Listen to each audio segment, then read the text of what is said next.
Hi everyone, this is Ben, One Piece Products. Just wanted to go over the install on a 7379 Ford F-Series One Piece door window conversion kit, including the power windows. The install is going to be pretty simple. It's about 5 or 6 holes that we need to drill into the door, and pretty much bolts together, just a couple of adjustments, and it should bolt right in. You do definitely have to cut the brace that's under the vent window that's right here. There's 2 tabs that go across, you got to cut them. Other than that, that's the major modification. Everything else is just drilling and slotting. Some of the holes that we're using are, I pre-marked all the doors, all the sizes that we need to cut. 7 3/8 from the top of the door to my existing hole here, and then 6 inches across from here to here. And then we got the measurements are here. They're going to be in the instruction manuals. We got a vertical guide here, the main guide for the power window unit, and then the motor placement is going to be right here.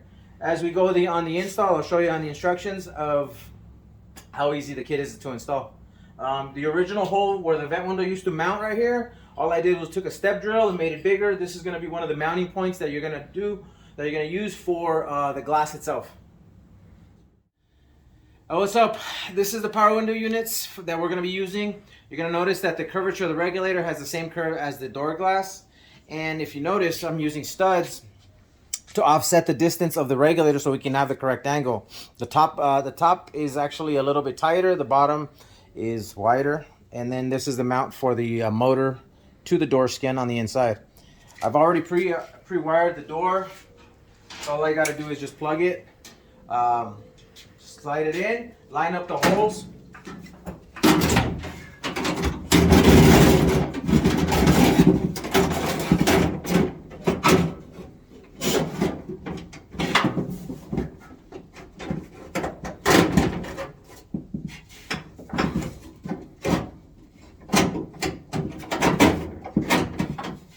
That's it.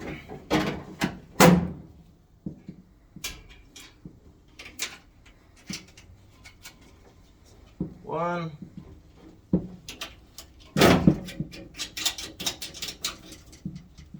So that's basically the regulator installed. I'm going to mount the motor in a little bit. Just use the plug, and then we'll have power.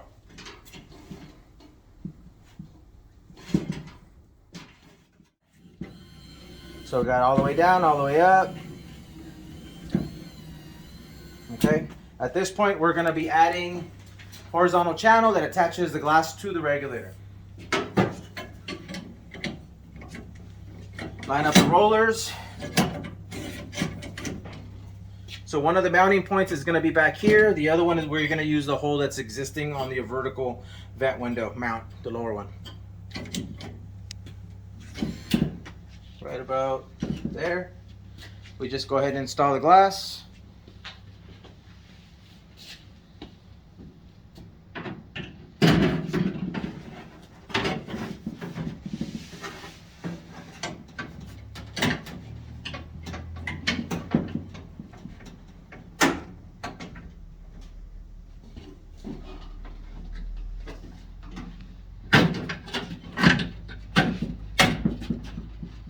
It's mounted.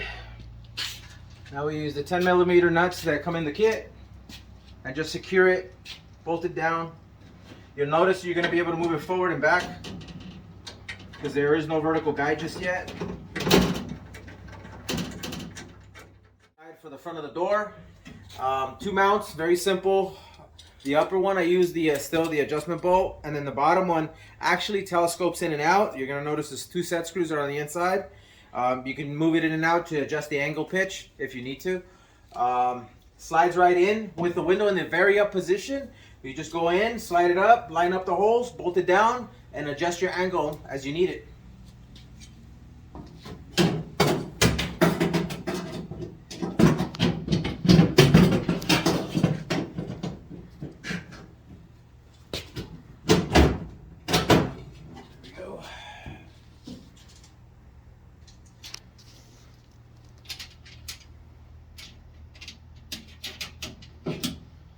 That one.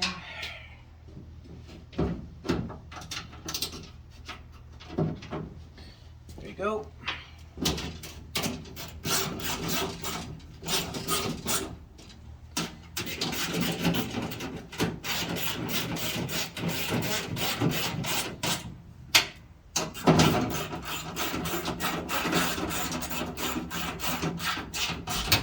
Some of the things that you want to pay attention to is when you tighten these bolts to find out your adjustment, where the glass, once you fully bolt it down, where the glass rests. It should rest in the center of the run channel. If it's not, then just adjust down here and down here. That'll fix your angle. Once that's bolted down, you got a working power window. All the way down, all the way up.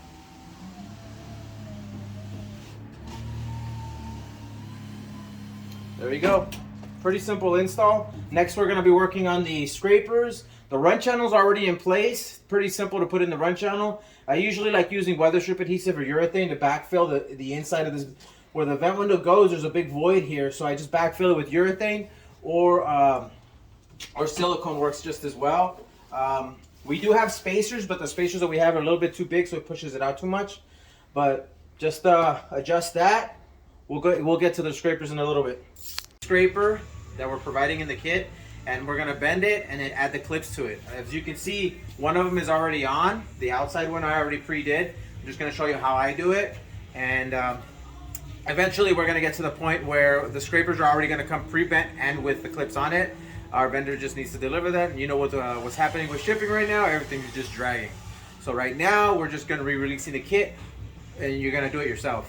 But I'm just gonna show you how to do it. So you take the scraper, kind of measure it out. You know the bend starts right here. So from here, I'm gonna start slotting every 1/4 inch, create a slot, and just go all the way down till you have about 3 to 4 inches across of just slots. At that point, you can create your radius that you need to match the door. It'll be easier to bend. You don't have any kinks. But when you do it by hand, you got to do it slowly, so you do not have any kinks. Okay, it's about 2-3 inches right there. From here, you start bending. So I just want to match the profile line of that. So all I really do is use my hands and slowly start bending it. Just use my thumb, and you create a slight radius. Not too bad. You try to match the profile line. It's pretty close. It's not too bad, actually. Any excess, I just cut off. Cut off the excess. And I just start trying to match the profile line. Need to bend a little bit more. At that point, when it becomes tighter, I use my pliers.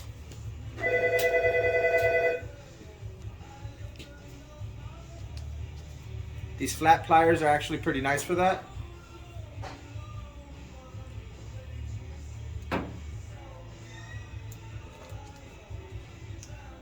There you go. So you see, I kind of have almost the bend that I want. And you just match it. You want to match the same height of the outside and inside scraper so they look even. So I want to cut or bend it at that point.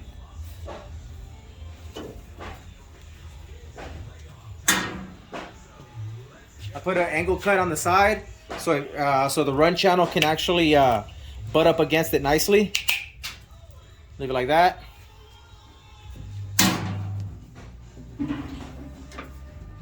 Any more tweaking that I need to do just to match the line, I can do it here. So see, I still need to bend it a little bit more here.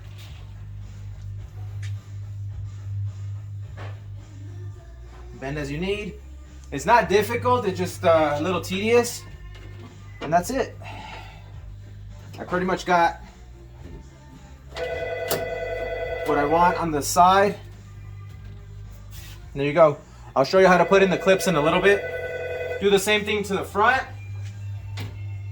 Same process.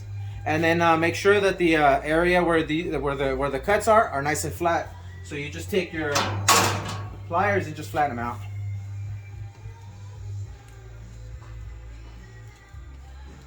That's it. So we got one end done. We just need to do the other side. We put the outside scraper already clipped in. I'm going to show you how to put the clips on.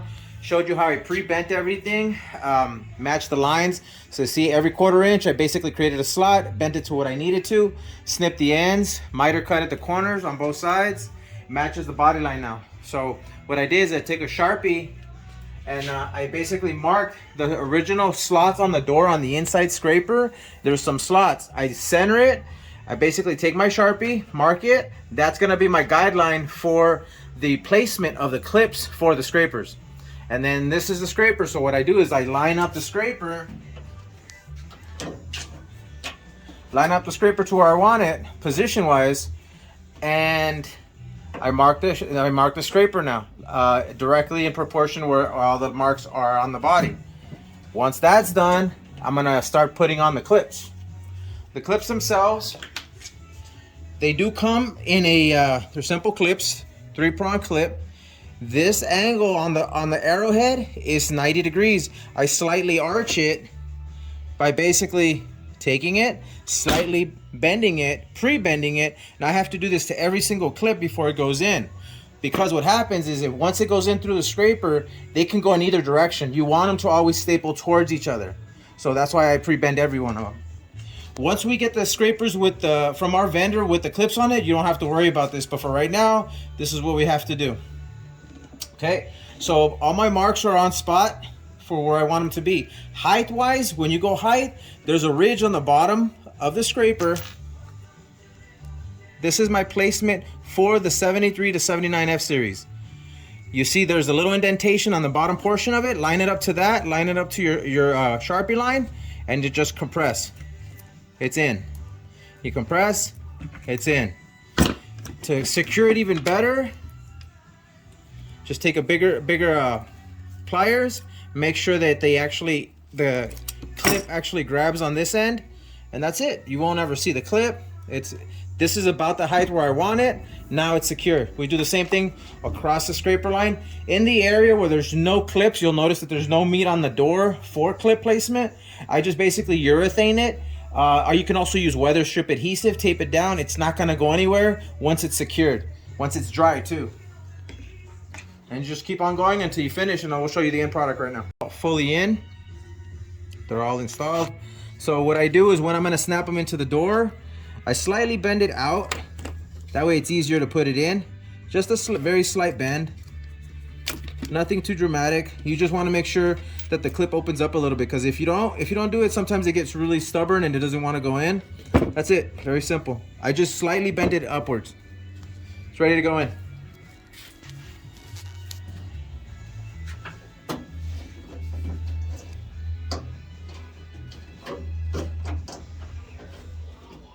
Ooh, line it up first though.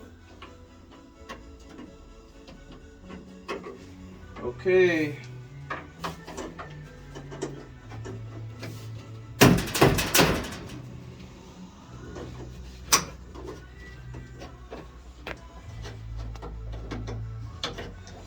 And there you go.